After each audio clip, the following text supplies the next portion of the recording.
Africa is facing uphill now.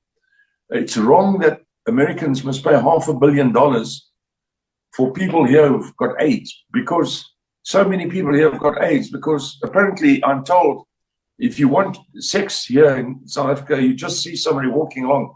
You say, hey, in the bush there with me. Then you go, you know. So now they've all got AIDS. We are buying ARVs on our own with 10% from Global Fund, which is not affected by this. I'm sure you are aware.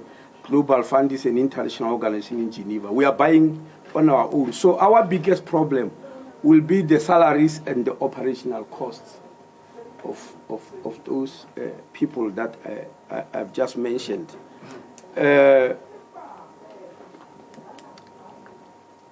That's what we are trying to look at with Treasury. We're supposed to have a meeting yesterday, which could not happen because they were preparing for this Lekgotla, as you understand. Lekgotla is mostly a Treasury thing. But they said we must write a dossier and send it to them. We have just finished that dossier. We've sent it to them, showing some of these things that I'm actually telling you about here. I mean, we will make mistakes, but we'll act quickly to correct any mistakes. I'm not sure we should be sending $50 million worth of condoms to anywhere, frankly. I'm not sure that's something Americans would be really excited about. And that is really an enormous number of condoms, if you think about it. If it went to Mozambique instead of Gaza, I'm like, okay, that's not as bad, but still, why are we doing that? Africa is facing uphill now.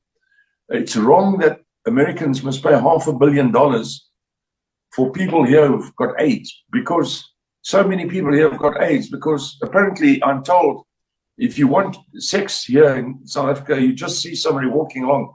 You say, hey, in the bush there with me. Then you go, you know. So now they've all got AIDS. So now I don't see why Americans, who sometimes have to have two jobs, must work. They pay their tax for these people's treatment. I don't get that. But Elon said to me the other day that, Dad, of that $500 million, we estimate 10% reaches where it's supposed to go in South Africa.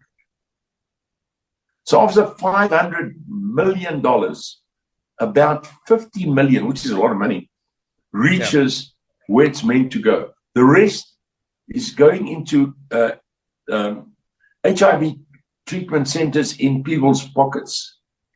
So they've got these little HIV treatment centers in their pockets, and that's where the money's going, if you get my drift.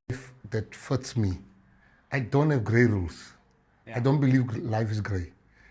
When a person gives you money, you cannot ignore that person, and that person has a right to ask you questions. Sure. I do think that we need to address the Americans and try to fix the relationship.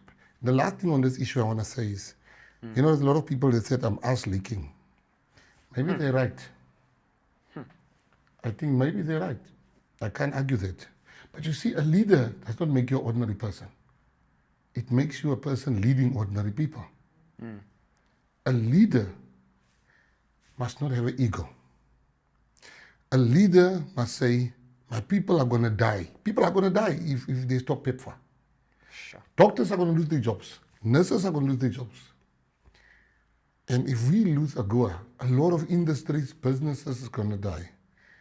Now as a leader, I need to put that before my ego. If it means I have to leak us for my people to stay alive, I as Gaten McKenzie, not a GNU, I would do that.